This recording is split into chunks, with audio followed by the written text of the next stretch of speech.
And for those of you who don't know, my co-anchor Vince here was actually reporting in New York City on 9/11, witnessed everything firsthand. What do you remember most about that day?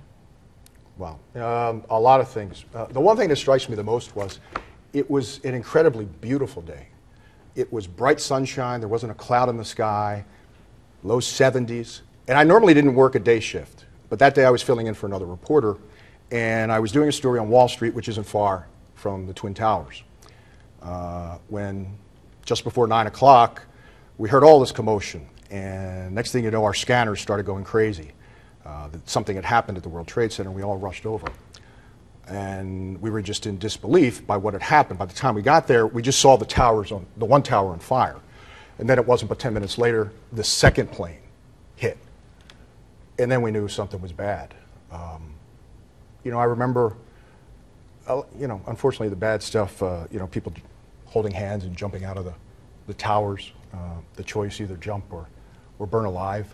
I lost 7 friends that day.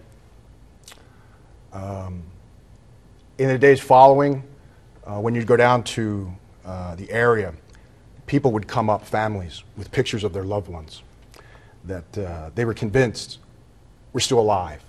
Maybe they were unconscious in a hospital. They didn't know who they were. And there were hundreds, I mean hundreds of people. And they would see you with a camera, and they would run up to you, and they would beg you to put them on TV in case a loved one, their father, their brother, their sister, their mother, saw it.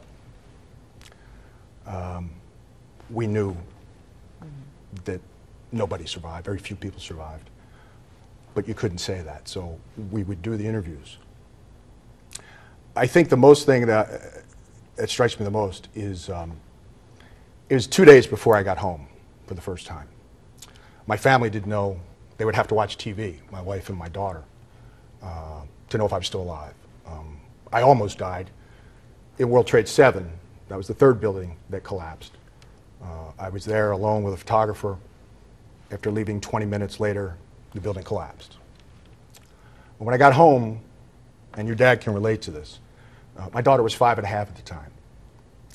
And she ran up, and she hugged me, and she kissed me. And she held on real tight. I'll never forget that. And she asked me 2 questions. She asked me, "Daddy, why did these bad men do this?" And then she wanted to know, excuse me, I'm sorry, if the bad men were going to come for us, and could I protect them? That was tough. Yeah. Sorry. You're fine. Take your time.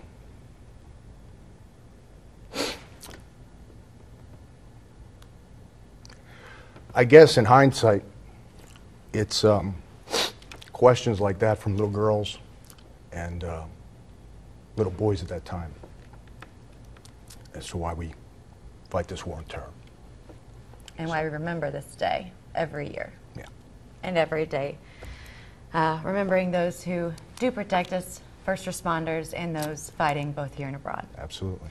Thank you so much, Vince, for sharing your experience. Sure. Well, on that historic day, first responders rushed to help. Many lost their life.